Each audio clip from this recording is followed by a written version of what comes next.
So if you're gonna break my heart, just break it.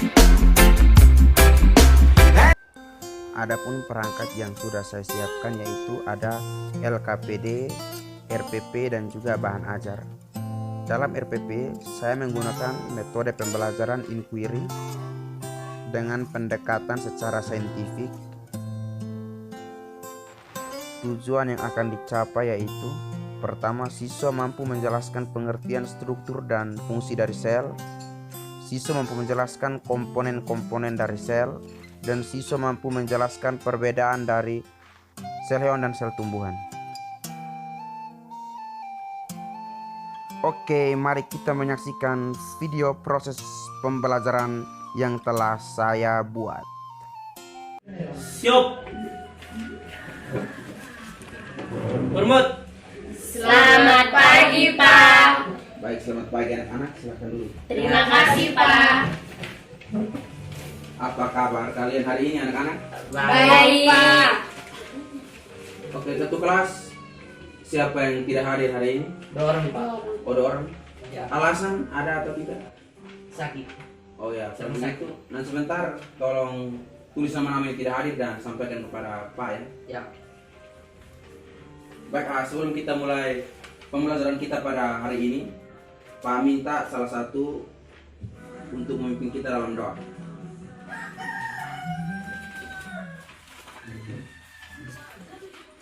Baik, marilah kita berdoa. Berdoa mulai. Berdoa selesai. Oke, baik, terima kasih untuk adik Jela yang sudah memimpin kita dalam doa pada hari ini. Baik anak-anak, apa yang anak-anak lihat dan pahami dari kedua gambar ini? Itu merupakan gambar dari sel. Gambar dari apa? Sel. Ini merupakan sel Hewan. dan ini sel Tumbuhan. Oke, baik anak-anak, hari ini kita akan belajar tentang struktur dan fungsi dari sel. Nah, sekarang sebelum Bapak menjelaskan sel, apakah dari anak-anak ada yang tahu apa itu sel? Oke, Ordi silakan. Unit terkecil dalam makhluk hidup. Baik. Laura? Sel merupakan struktur fungsional dalam sel. Oke, terima kasih atas jawaban dari adik-adik semua. Ya, itu benar. Jadi Bapaknya meluruskan saja dan ada berapa. Jadi sel merupakan unit struktural dan fungsional penyusun tubuh makhluk hidup. Dan dalam sel itu sudah terbagi atas beberapa bagian, yaitu ada sel yang uniseluler, ada juga yang multiseluler. Sel yang uniseluler itu karena memiliki satu sel saja, sedangkan multiseluler karena memiliki banyak sel dalam tubuh. Dan ada juga sel terbagi sebagian besar lagi, yaitu sel eukariotik dan juga sel prokariotik. Untuk sel prokariotik itu artinya sel tersebut belum memiliki inti sel, sedangkan sel eukariotik adalah sel yang sudah memiliki inti sel. Sebelum Bapak menjelaskan lebih detail lagi mengenai sel, Bapak perlu menjelaskan sejarah dari sel tersebut. Jadi baik anak-anak, sel pertama kali dikenalkan oleh seorang ilmuwan yang berasal dari Inggris yang bernama Robert Hooke. Beliau juga merupakan salah seorang ilmuwan dari pembuat komputer, dan dia meneliti sel ini pertama kali berdasarkan sebuah sayatan gabus dan menggunakan mikroskop buatannya sendiri. Dan dalam penelitiannya dan melalui pengamatannya terdapat sebuah rongga-rongga kecil yang berada dalam sayatan gabus tersebut, yang menurut bahasa Latin yaitu cellule, yang berarti rongga kecil. Berdasarkan itu, beliau memberikan sebuah persepsi atau sebuah pendapat bahwa ternyata dalam hidup manusia itu ada sebuah rongga-rongga kecil yang dinamakan sel. Selanjutnya ada ilmuwan-ilmuwan lagi, yaitu oleh Anton van Leeuwenhoek. Dia melakukan banyak pengamatan terhadap benda-benda yang sudah mati atau jasad-jasad relik, di mana dalam penelitiannya yang menjadi landasan terbesar untuk mata pelajaran mikrobiologi. Dan untuk selanjutnya yaitu ada seorang ilmuwan, yaitu Matthias Kleiden bersama temannya dan juga Theodor Schwann pada tahun 1810 hingga 1822. Mereka menyimpulkan bahwa setiap makhluk hidup disusun atas sel. Ya, tadi merupakan sedikit penjelasan tentang sejarah perkembangan sel dari siapa hingga sampai sekarang saat ini. Dan anak-anak, sel itu adalah sesuatu yang tidak dapat dilihat dengan kasat mata. Ya. Oleh karena itu, sel dapat dilihat jika kita hanya bisa menggunakan mikroskop saja. Ya. Anak-anak mungkin sudah belajar tentang mikroskop, ada mikroskop elektron, Iya. mikroskop cahaya. Ya. Ya, oke baik anak-anak. Pak mau tanya untuk anak-anak, apakah anak-anak sudah tahu komponen-komponen dari sel? Belum, Pak. Belum, Pak. Oke. Sekarang Bapak akan menjelaskan komponen-komponen dari sel tersebut. Jadi anak-anak, dalam sel makhluk hidup kita lihat bahwa makhluk hidup ada hewan dan juga tumbuhan. Tumbuhan. Dan kita manusia tergolong dalam hewan. Jadi baik anak-anak, hari ini Bapak juga akan menjelaskan tentang komponen sel yang terdapat dalam sel hewan dan juga sel tumbuhan. Jadi baik anak-anak, pada sel tumbuhan seperti gambar di sini Bapak tidak menuliskan nama dari bagian-bagian komponen sel tersebut karena dalam pembelajaran ini juga akan ada tugas untuk anak-anak di mana anak-anak akan menentukan bagian-bagian dari komponen sel tersebut. Jadi dari komponen-komponen sel tersebut sini ada bagian-bagian yang pertama seperti dinding sel, di mana dinding sel berfungsi untuk melindungi bagian dalam dari sel tersebut. Ya. Dan juga ada nukleus atau inti sel, di mana nukleus atau inti sel merupakan komponen penting di dalam sel yang berfungsi sebagai pusat pengendali seluruh kegiatan sel. Selanjutnya ada juga sitoplasma, di mana sitoplasma merupakan plasma yang terletak di dalam membran sel dan di luar nukleus. Ya. Dengar dulu. Selanjutnya dan juga ada retikulum endoplasma. Retikulum endoplasma merupakan bagian terbesar dalam proses sel di mana berbentuk pipi dan juga terdapat dua bagian yaitu retikulum endoplasma halus dan juga retikulum endoplasma kasar. Ya. Nah, contoh retikulum endoplasma itu seperti sini. Pada sel hewan ini yang kecil-kecil seperti ini namanya retikulum endoplasma. Dan retikulum endoplasma kasar halus, pada retikulum endoplasma halus ditempeli oleh ribosom, di mana ribosom berfungsi sebagai tempat sintesis dari protein tersebut. Setelah retikulum endoplasma ada juga ribosom. Nah, ribosom tadi saya bilang terdapat di retikulum endoplasma halus yang berfungsi untuk proses sintesis.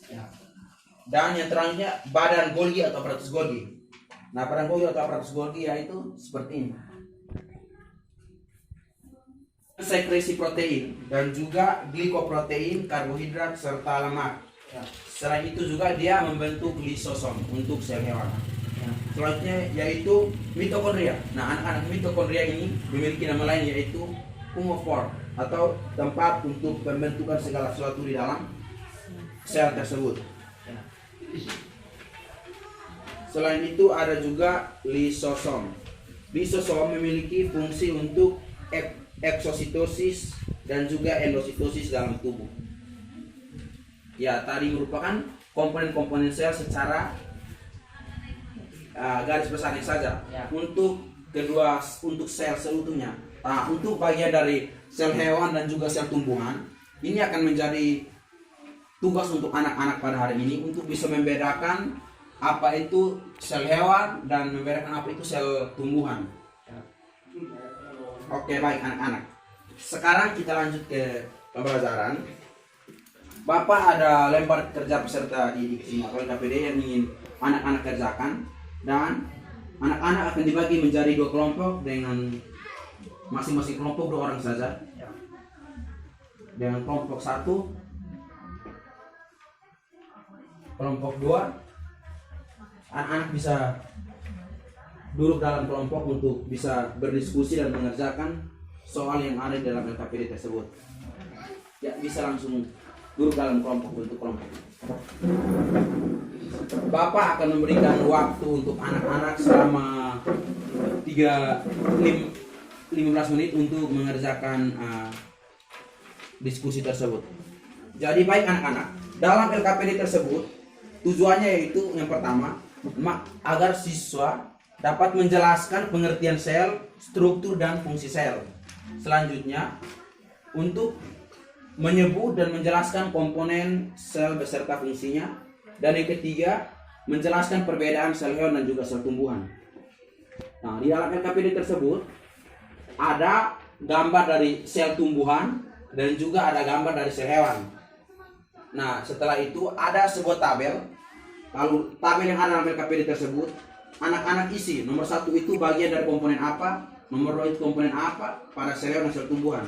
Setelah anak-anak mengisi tabel tersebut, pada bagian D ada soal untuk dikerjakan, yaitu yang pertama perbedaan antara sel hewan dan juga sel tumbuhan. Dan yang kedua itu jelaskan apa itu retikulum endoplasma, seperti apa yang sudah dijelaskan oleh Bapak Guru tadi. Untuk kelompok 1 akan menjawab bagian dari sel hewan dan juga perbedaan antara sel hewan dan juga sel tumbuhan. Sedangkan kelompok 2 yaitu bagian dari sel tumbuhan dan juga pengertian dari retikulum endoplasma. Nah, sekarang Bapak berikan kalian waktu untuk bisa berdiskusi.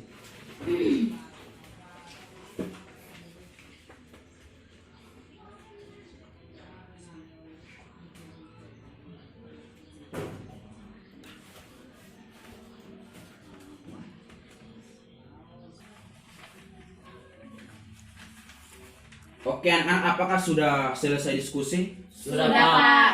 Oke baik, terima kasih. Sekarang kembali ke tempat semula. Baik, karena anak-anak sudah selesai berdiskusi, sekarang Bapak akan meminta perwakilan dari tiap kelompok untuk membacakan hasil diskusi dari setiap kelompok. Untuk kelompok 1, saya persilahkan kepada ketua maju ke depan untuk membacakan hasil diskusi. Terima kasih atas kesempatan yang diberikan kepada kelompok kami. Dari kelompok kami akan mempresentasikan hasil diskusi. Berdasarkan gambar ini, sel hewan tersebut terbagi atas 8 bagian. Yang pertama, membran sel. Yang kedua, badan Golgi. Yang ketiga, mitokondria. Yang keempat, retikulum endoplasma. Yang kelima, vakuola. Yang keenam, nukleus. Yang ketujuh, nukleolus. Yang kedelapan, lisosom. Soal yang kedua, perbedaan sel hewan dan tumbuhan. Pertama, sel hewan berukuran kecil dan bentuknya tidak tetap, sedangkan sel tumbuhan sebaliknya. Yang kedua, sel tumbuhan terdapat plasma sel hewan terdapat plasma sedangkan sel hewan tidak. Yang ketiga, sel hewan terdapat lisosom dan sentrosom, sedangkan sel tumbuhan tidak. Inilah hasil diskusi kelompok kami. Sekian dan terima kasih. Oke baik, selanjutnya untuk perwakilan dari kelompok 2 dipersilakan ke depan untuk mempresentasikan hasil diskusi. Baik, terima kasih atas kesempatan yang diberikan kepada kelompok kami untuk mempresentasikan hasil diskusi dari kelompok kami. Berdasarkan gambar dari sel tumbuhan, nomor 1 adalah dinding sel, yang kedua adalah membran sel, yang ketiga badan Golgi, yang keempat mitokondria, yang kelima vakuola, yang keenam retikulum endoplasma, yang ketujuh nukleus, yang kedelapan nukleolus, dan yang kesembilan adalah kloroplas. Yang kedua, pengertian retikulum endoplasma yaitu sistem yang sangat luas di mana di dalamnya terdapat sel berupa saluran-saluran yang pipih. Retikulum endoplasma terbagi atas 2 bagian yaitu retikulum endoplasma halus dan retikulum endoplasma kasar. Retikulum endoplasma ditempeli ribosom dan retikulum endoplasma kasar tidak ditempeli ribosom. Inilah hasil diskusi dari kelompok kami. Sekian dan terima kasih. Oke baik anak-anak, Terima kasih untuk hasil diskusi yang sudah dipresentasikan. Benar sekali anak-anak, apa yang sudah anak sampaikan itu sudah sangat-sangat benar sekali. Hanya masih ada sedikit kekurangan, yaitu pada bagian-bagian dari sel tersebut ada sedikit kesalahan. Tapi nanti akan kita betulkan ya anak-anak. Oke, selanjutnya anak-anak, tolong kumpulkan hasil diskusi ke depan.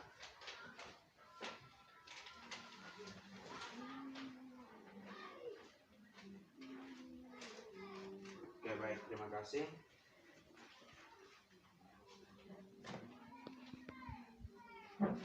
Oke, baik anak-anak, berdasarkan hasil diskusi dan juga materi yang sudah disampaikan oleh Bapak tadi, mungkin ada yang bisa memberikan kesimpulan dari hasil pembelajaran kita pada hari ini.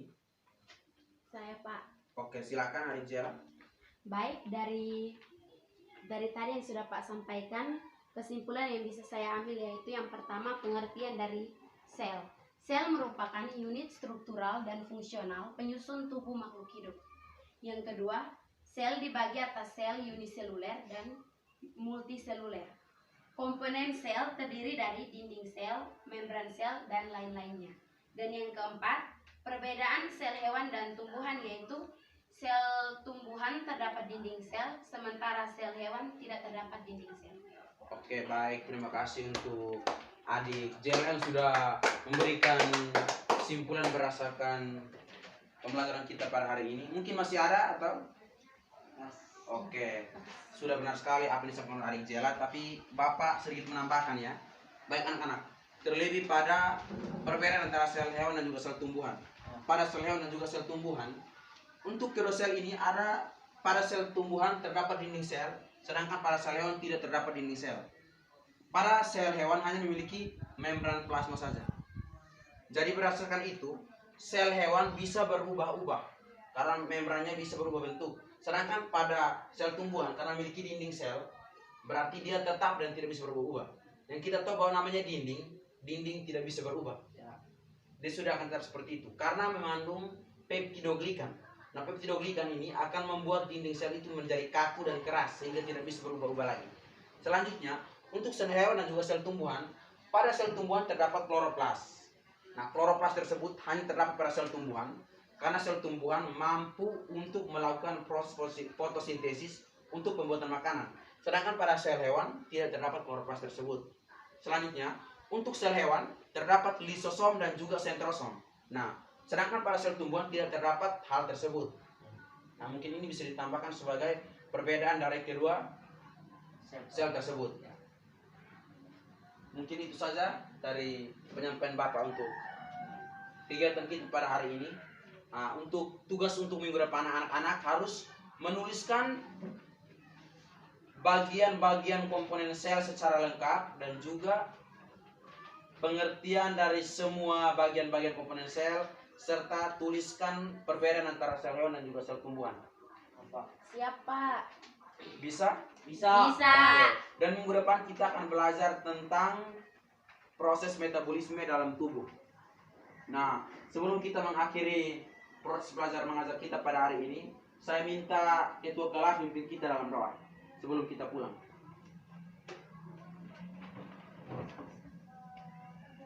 Marilah kita berdoa. Berdoa mulai. Berdoa selesai. Oke, baik, terima kasih. Sampai jumpa minggu depan anak. Selamat siang dan sampai bertemu lagi. Selamat siang, Pak. So if you're gonna